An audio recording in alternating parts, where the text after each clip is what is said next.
la situation en Égypte, au Caire, et la situation de Pierre Bardancef, que je viens d'avoir il y a, je sais pas, une petite heure là tout à l'heure. Non, comme d'autres journalistes, malheureusement comme d'autres journalistes, il ne s'est pas fait arrêter 2 fois, il s'est fait arrêter 4 fois. Parce que j'ai dû à 11 h hier soir le sortir d'une quasi-prison dans laquelle on l'avait enfermé depuis 19 h. Et bon, ben là il est libre, parce qu'il est parti, vous verrez, nous voulons donner là, demain et après-demain, un point de vue un peu, un angle en tout cas de vue un petit peu différent par rapport à l'autre presse, dès demain si on peut. C'est que nous, il est descendu voir une usine textile, 150 km du Caire, hier soir, des gens qu'il a interrogés hier soir et surtout ce matin, et nous voulons maintenant passer à une autre étape. Nous voulons essayer de donner l'opinion, pas seulement des organisations syndicales, mais des travailleurs aussi dans leur entreprise, parce que la revendication de l'augmentation de salaire, et cet après-midi, là, il y a une réunion avec le vice-président Souleymane, où le syndicat, pour la première fois, pose la question des salaires et des droits des travailleurs dans les entreprises. Donc, le débat a pris une autre ampleur. Nous ne sommes pas là-bas, mais nous allons l'instiller de l'extérieur, c'est-à-dire nous allons soutenir un mouvement syndical, je dis entre guillemets sain, parce que le mouvement syndical officiel était infodé au pouvoir de Moubarak. Donc je lui transmettrai vos salutations, il va très bien. Mais là où il est en ce moment, il est sur la place, là, c'était extrêmement tendu. Et en même temps, il y a cette discussion, vous avez peut-être entendu, cette nuit, les frères musulmans avaient décidé de participer aux discussions avec Souleymane, mais ce qui est nouveau, il y a des représentants des jeunes, des ouvriers qui vont participer aussi aux discussions, donc il y a un petit mouvement. Vous me direz, ça ne règle pas la totalité des problèmes, mais ils sont obligés de reculer. Seconde question sur l'utilité et la situation de l'humanité. L'humanité, dans le paysage aujourd'hui tel qu'il existe, produit, avec des moyens très insuffisants, à la fois nous produisons de l'information, nous faisons du reportage, nous faisons des enquêtes autant que nous pouvons, nous produisons du décryptage et de l'analyse, largement supérieur à une multitude d'autres journaux qui sont aujourd'hui sur la place publique. Seulement, nous avons un handicap considérable, vous allez le comprendre tout de suite. Quand nous faisons l'Humanité dimanche à 17, le Nouvel Observateur, ils sont, je crois, 260 journalistes. L'Express, c'est pareil, Le Point, c'est pareil. L'Humanité quotidienne est faite tous les jours avec 52 journalistes. Et je ne compte pas, évidemment, les congés de maternité, les congés de maladie, les problèmes qu'ont les uns et les autres, c'est-à-dire c'est toujours en deçà de ça. Nous avons 52 journalistes écrivants. Quand les autres journaux, ils en ont 400. Le Figaro en a 350, Le Monde en a 370, Libération est aux alentours de 200, avec plus. Donc nous sommes contraints de travailler dans des conditions assez insupportables. Et donc nous avons un journal auquel vous demandez le meilleur, ça c'est sûr, mais nos handicaps fondamentaux proviennent du fait que nous n'avons pas assez de journalistes. Il faudrait à l'Humanité dimanche au moins 20 journalistes de plus et à l'Humanité quotidienne autant. Sans compter que quand Le Monde a un site internet avec, je crois maintenant ils sont à 66 journalistes, au site internet de l'Humanité ils sont 4. Donc la question de la production d'informations, de décryptage de l'information et même du reportage, elle provient du fait que nous n'avons pas de moyens, nous sommes même étranglés. non seulement nous sommes étranglés, mais il faut que vous sachiez que jusque-là, il y avait un système d'aide à la poste, un système d'aide à la distribution, un système d'aide qu'on appelait fonds de modernisation pour un certain nombre de journaux qui faisaient des projets qui ressemblent un peu enfin, ça ressemble, ce n'est pas la même chose, au fonds d'aide aux collectivités territoriales quand il y a des projets communs. Et puis, pour des journaux comme l'Humanité et la Croix, il y avait notamment un fonds d'aide à des quotidiens. Il y avait, dans ce fonds d'aide, il y avait l'Humanité, la Croix, Libération depuis 2 ans, et François, parce que nous sommes des journaux qui n'avons pas beaucoup de recettes publicitaires. Aujourd'hui, le ministre de la Culture et de la Communication a mis en place depuis 15 jours une commission qui, conformément au plan drastique de réduction des dépenses publiques, qui vise à supprimer les aides quasiment à toute la presse écrite, et ça s'inscrit dans le projet qu'a évoqué le président de la République au moment des États généraux de la presse, qui consiste en fait à construire en France quelques grands groupes, 4-5 grands groupes de médias de taille européenne, comme ils disent, qui disposeraient à la fois de radios, de plusieurs radios, de télévision, de plusieurs télévisions, de plusieurs journaux payants et non payants, avec la presse gratuite, liés aux groupes d'affaires, aux marchands d'armes.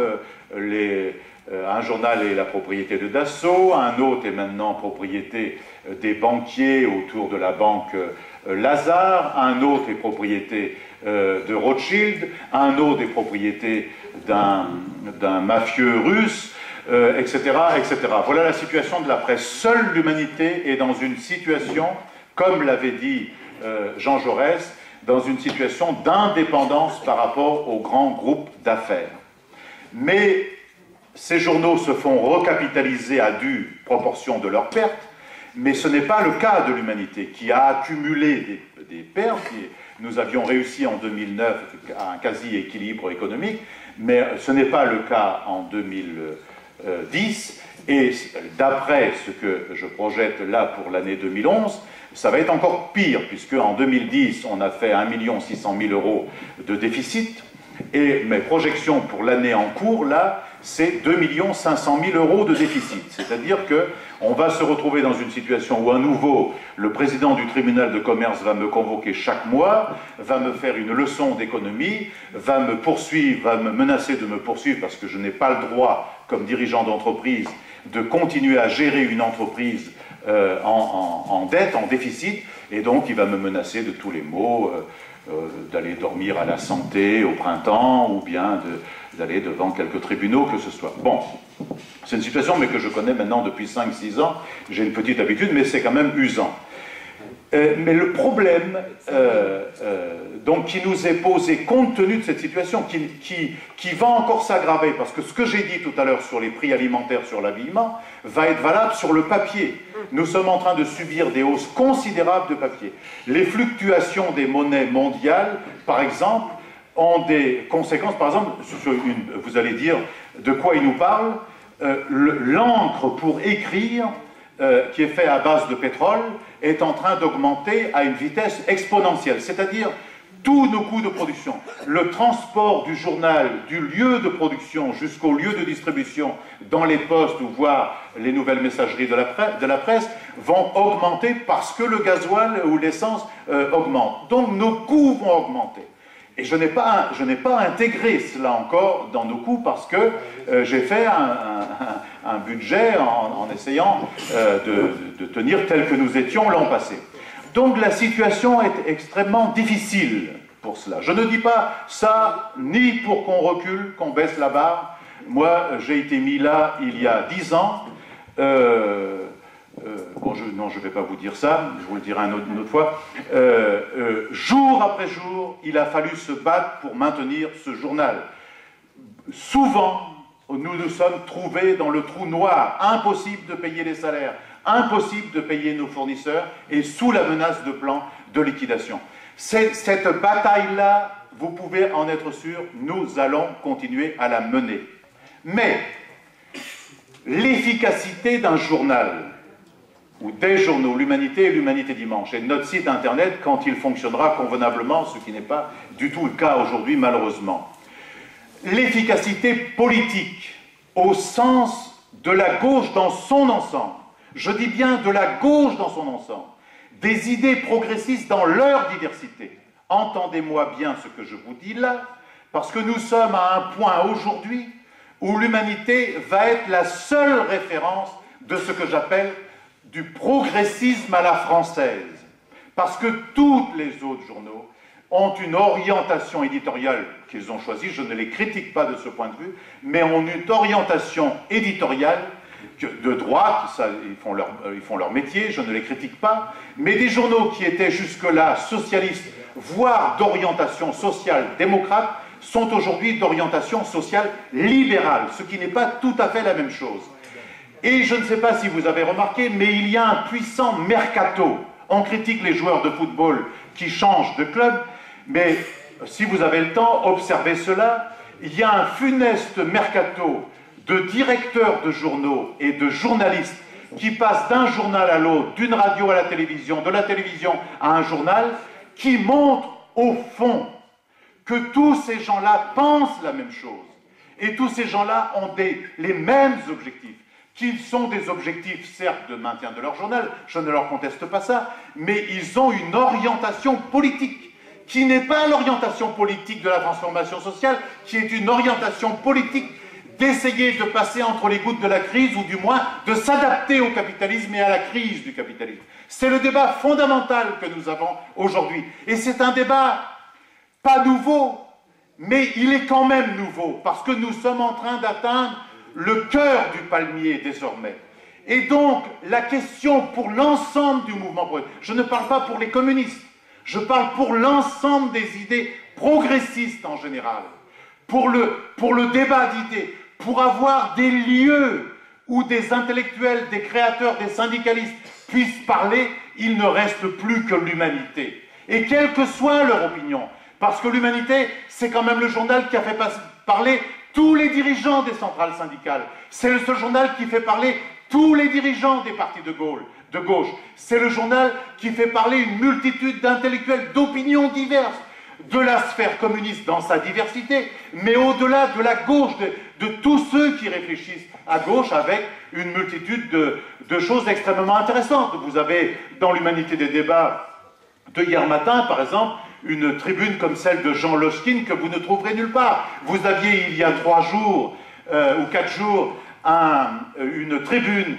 d'un philosophe qui s'appelle Jacques Bidet, qui n'est pas de mes opinions tout à fait, mais que je vous conseille de lire. Ça me permettra d'aborder le sujet du Front de gauche tout à l'heure, parce que c'est exactement ce que je pense. Donc, la question de l'élargissement, de la diffusion de ces journaux-là est une question fondamentale. C'est-à-dire, comment on fait connaître les journaux?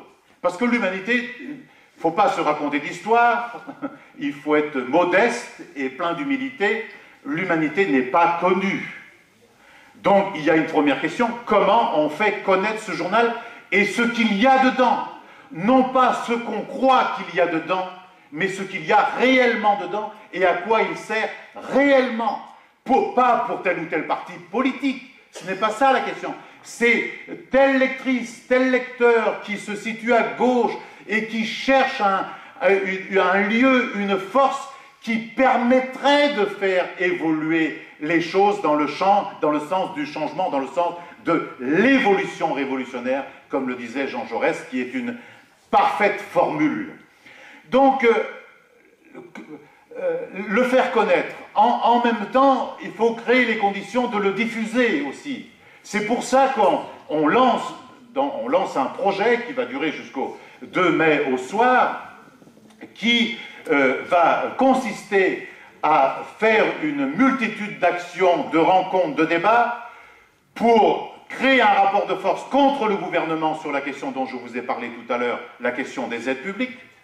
En même temps, nous allons élaborer avec une multitude de gens qui voudront venir discuter avec nous, nous allons réécrire la charte éditoriale de l'humanité, qui soit le journal de la transformation sociale de ce siècle, au moment où il y a une multitude de révolutions, et on n'a sans doute pas tout vu dans ce qui va se passer dans les prochaines semaines, dans les prochains mois. Je crois qu'il y a de nouveaux verrous qui sont en train de sauter, il y a des murs qui sont en train de tomber, il y a une multitude de gens aujourd'hui qui sont prêts à s'engager dans autre chose que le libéralisme, l'ultralibéralisme ou le social-libéralisme. Il y a une multitude de gens en recherche. Nous voulons aider à faire émerger ça. C'est notre rôle. L'humanité n'a pas un rôle de parti politique. L'humanité a un rôle de journal au sens où il doit être au service de la réflexion de ses lecteurs qui, après, eh bien, se font leur opinion, participent au débat, confrontent leurs opinions. Moi, je confronte mes opinions tous les jours avec une multitude de gens. Pour tout vous dire, je les confronte même avec moi-même tout du long de la journée, et parfois c'est dur les débats avec moi-même. Donc, vous savez, il faut donc avoir l'esprit large, il faut donc aller de l'avant, parce que ce déverrouillage va exister, il va se passer des choses. Mais nous ne ratons pas le train de l'histoire. Ça me permet de venir à la question du front de gauche. Moi, d'abord, la question de nationalisation ou pas. Moi, je suis pour un concept, mais moi, j'engage moi. On me dit de venir, moi, je parle pour moi, j'engage pas tout le monde. Je suis à un moment de ma réflexion. Je l'ai déjà écrit dans une préface à 63 éditoriaux, d'un livre de 63 éditoriaux de Jean Jaurès que nous avons republié. J'ai beaucoup travaillé, j'ai beaucoup réfléchi. Je crois qu'il faut revenir à la différence qu'avait notée Karl Marx entre la valeur d'usage et la valeur d'échange. Et dès lors qu'on est dans la valeur d'usage de l'air, de l'eau, des sols, des droits humains à la santé, à vivre où on veut, on est dans la valeur d'usage. Si on est dans la valeur d'usage, ça ne peut pas se régler par l'appropriation privée, mais ça doit se régler, pour moi, non pas seulement non plus par l'appropriation publique seule, mais par l'appropriation sociale et citoyenne, et qui a induit donc de nouvelles formes de nationalisation pour toute une série de secteurs de l'économie, dont le médicament et la santé. Parce que réfléchissons 5 minutes. Est-ce que, franchement, vous avez des mecs qui viennent à la télévision le soir, qui ont été très longtemps à l'école, ils ont bac plus 18, costard cravate, une belle gueule, ils ont tout vu, tout compris. Et ils sont dans la 5e puissance mondiale. Et ils nous racontent cette histoire-là tous les jours. Mais, si c'est ça, comment peut-on expliquer que dans la 5e puissance mondiale, un des seuls pays au monde à détenir l'arme nucléaire, qu'il y a des gens qui meurent en prenant des médicaments? Comment qu'on peut expliquer ce que j'ai entendu de la bouche du président de la SNCF, qu'un jour il n'avait pas pu faire rouler un train parce qu'il y avait des feuilles mortes sur les rails? Ah oui, c'est vrai. Comment peut-on expliquer que dans cette 5e puissance mondiale, qui est soi-disant, on a un petit président qui fait la roue et le pan partout autour de la planète, mais il a 3 500 000 personnes, ils n'ont pas de quoi se loger. Il y a des femmes, j'en ai encore vu une la semaine dernière, je vous le dis avec émotion, une femme seule, 2 enfants, elle a un travail. Vous savez que la moitié de la semaine, elle dort dans sa voiture avec ses 2 gosses, et elle est en emploi précaire permanent.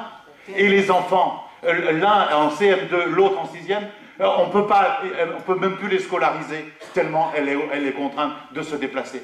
Dans la 5e puissance mondiale, avec leur gueule de premier de la classe. Mais nous, on ne peut pas laisser faire ça, nous.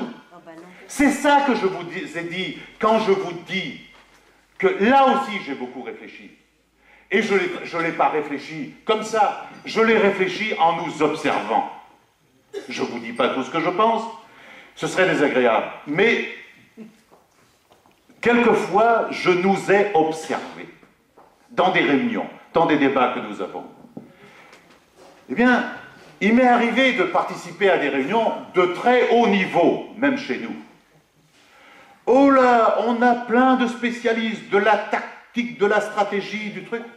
Mais jamais on n'a parlé du chômeur, de l'entreprise qui allait licencier, de celui qui n'avait pas de quoi coûter à la fin du mois, des gens qui vivent avec une misère chaque mois, de celui qui ne peut plus aller se soigner, qui ne peut plus aller chez le dentiste. Eh bien moi je vous dis franchement, moi je suis communiste. Mais si je suis devenu communiste, c'est justement pour ça, parce que je sais qu'est-ce que c'est la misère. Je sais dans quelles conditions ont vécu mes grands-parents, mes parents, et moi, une partie de mon temps. Je sais ce que c'est. C'est comme ça que je suis devenu communiste. Et donc, parfois je me dis, je m'excuse de vous dire ça, c'est pas très bien ce que je suis en train de faire, mais je vous le dis, franchement, je vous en conjure, nous avons un rôle, c'est de nous porter au-devant de tout cela, qui sont nos frères, nos sœurs, nos camarades, nos voisins, nos voisines, des gens dans notre propre famille. On ne peut être insensible à aucune injustice, à aucune privation de liberté. Il ne faut pas laisser passer ça. Et on était cela, il fut un temps. On dit parfois que nous avons des défauts. Oui, nous avons des défauts, on peut en discuter. Mais il y a une chose qu'on savait faire, c'était ça. On était aux côtés des gens. Maintenant, j'en viens au front de gauche. Moi, c'est pareil, c'est comme pour la question précédente, je dis ce que j'ai, moi, ce que je pense, moi, là où je suis, en toute liberté. Je l'ai écrit plusieurs fois dans des éditoriaux de l'Humanité Dimanche. Ma conception du front de gauche n'est pas une conception qui consiste à faire une alliance de 3 forces politiques au sommet qui se réunissent de temps en temps et qui se partagent les affaires entre eux. Ce n'est pas du tout ma conception, ça n'a jamais été ma conception. D'ailleurs, je peux vous faire un aveu, il y a des témoins, quand la secrétaire nationale du Parti communiste est venue me voir 13 fois pour me demander d'être candidat pour être député européen, ce que je ne voulais pas être, parce que j'ai déjà pas mal de loisirs comme ça, je lui ai dit, moi, je ne serai candidat parce que j'étais directeur de l'Humanité. Donc, ma fonction m'a conduit à réfléchir aussi comme ça. Je ne serai candidat que candidat de rassemblement dans le cadre de ce que nous avons décidé au Congrès d'un front progressiste. Si c'est candidat d'une partie, je ne peux pas, je ne pourrai pas, pour la raison que je défends l'humanité. Et pour ce que je pense fondamentalement. Donc, un front de gauche, aujourd'hui, ça devrait être, certes, une alliance de forces différentes, mais je crois qu'il faut créer les conditions pour qu'une multitude d'associations, de syndicats, nationalement ils ne le peuvent pas, mais des unions départementales, locales, des syndicalistes ou des gens engagés, des intellectuels, des créateurs, des ouvriers dans telle ou telle entreprise, des représentants de tel ou tel quartier, moi c'est ma conception du front de gauche, c'est-à-dire, je ne veux pas employer le mot parce qu'il n'est pas adapté aujourd'hui, mais il est plus proche de l'idée du front populaire que du front de parti. Et si on ne fait pas ça, si on n'ouvre pas des espaces pour permettre à une multitude de gens qui sont à la recherche de quelque chose, qui ont des doutes sur une multitude de questions, y compris sur nous-mêmes, j'en rencontre tous les jours, et dans l'humanité nous en faisons parler tous les jours, vous savez, nous sommes en lien avec une multitude de gens, nous avons une multitude d'informations, et ce que je sens, c'est que partout, dans les mouvements citoyens, dans les mouvements culturels, dans des mouvements politiques, dans des associations, il y a des gens qui sont prêts à faire ça. Est-ce que ça efface tel ou tel parti? Non.